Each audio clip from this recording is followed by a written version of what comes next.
some more headlines for you now here. Want to focus on the collegiate level and give you some developing news. Stadium's Jeff Goodman has reported that the Manhattan men's basketball program is the latest to be paused. And I say that because Fordham men's basketball is scheduled to go to Manhattan on December 3rd, 12 days away. We've already seen that the home opener against Iona and new coach Rick Pitino will likely be postponed or canceled. And it looks like this game, which is just 12 days away, and with Manhattan needing a 14-day quarantine, does not look good for the first two games of Fordham men's basketball. But I say that to lead us into this first headline for college basketball. The Division I men's basketball committee announced Monday the relocation of 13 predetermined preliminary round sites for this year's NCAA tournament. They are now in preliminary talks with the state of Indiana and city of Indianapolis to potentially host all 68 teams for the entire tournament come March. Jimmy, I'm going to go to you on this one first. How feasible do you think a one-site tournament is with that many teams? I think it's actually pretty feasible. I was thinking about this. So the championship weekend Final Four is at Lucas Oil Stadium. So you could use that stadium. They were describing how, they could get that place for 2 weeks because there's not concerts or anything going on right now. And you can have probably up to 4 courts in that building. So you figure, all right, 4 courts. Usually there are 4 different time slots in the first round of March Madness. The first round is going to be the hardest part of this. Once you get past the first round, everything will be fine. So you have 4 courts, 4 time slots, a game on that court. They all start at the same time. That's 16 games right there. And that's a day of basketball.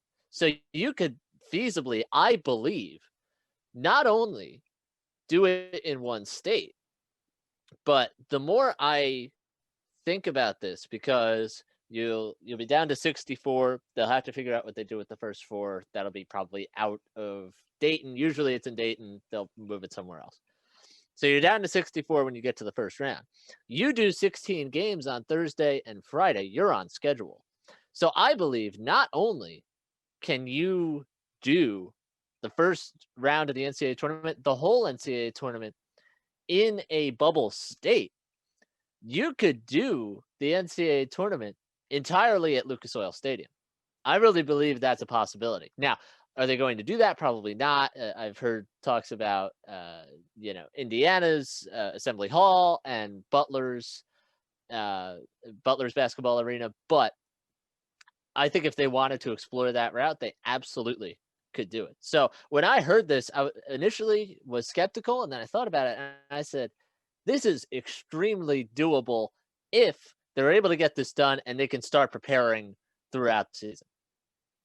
I think the tournament, of course, is the moment where most people tune into college basketball. The casual fan is maybe following their own team, and then it's March Madness. And it would be a shame to not have it. You have to pull out all the stops to make sure March Madness can happen. It's such it moves so quickly. You're in the Sweet 16 in how long? It takes a week and you're already in the Sweet 16. So it's such a straight shot that it feels like the exact environment for a bubble. And you saw the bubble have some success with the NBA. Baseball was able to do it once they got to the championship series and the World Series.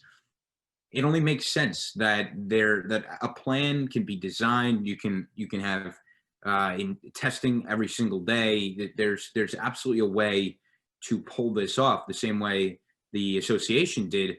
So I agree with you. I think it's feasible. I'm a bit of an optimist here.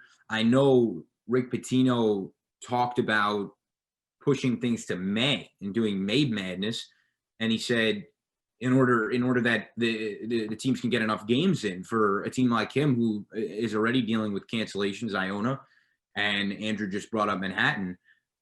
But I sort of think that they can get it in March. I think they'll find a way. A lot of teams aren't going to play a full schedule, but they should get enough games where I think the minimum is 13 to get into the tournament. And I think you'll make sure that the big programs, I think 13, I think enough good teams will hit that threshold. Yeah, guys, I think this is an overly optimistic, point of view from college basketball. I mean, if you can have all 68 teams in one city, and as Jimmy mentioned, that first weekend, you're going to lose more than half of them anyway. So by next weekend, you would be good to go to stay in that bubble.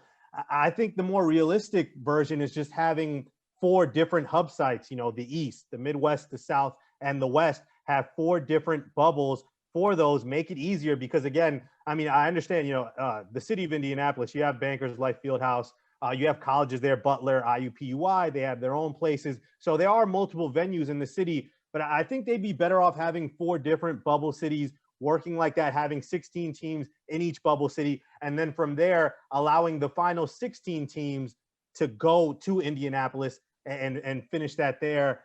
But again, I think it all depends on how many confirmed cases we see continue to pop up throughout the season, Jimmy. If there continues to be a surge and programs continue to be affected, then I think the NCAA will quickly go to what I'm talking about, potentially a 4-hub tournament.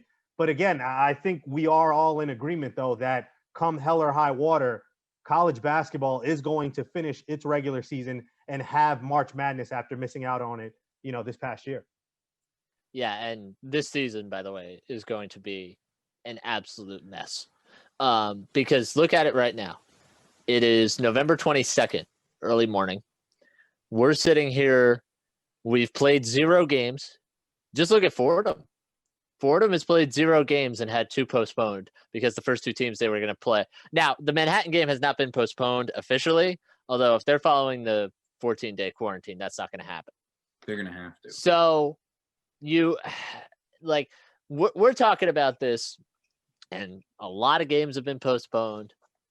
And, it's not a problem now. I mean, you hope everybody's okay, obviously. From a scheduling standpoint, it's not a problem now, but when you get into January and February and you're wiping teams out for 14 days, those teams could miss 4, 5, 6 games. Then you're up against it in terms of having enough minimum games to make the tournament. So this is something to watch. It's a nuisance now.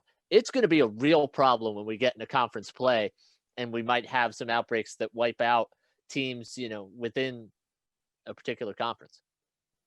It's just the reality here, and I'm almost of the mind that, and you see it with football, and we'll get into it, college football, but the easiest time to get sports in was actually this summer, and moving into the fall. As we approach a second wave, right? We have a second wave at this point.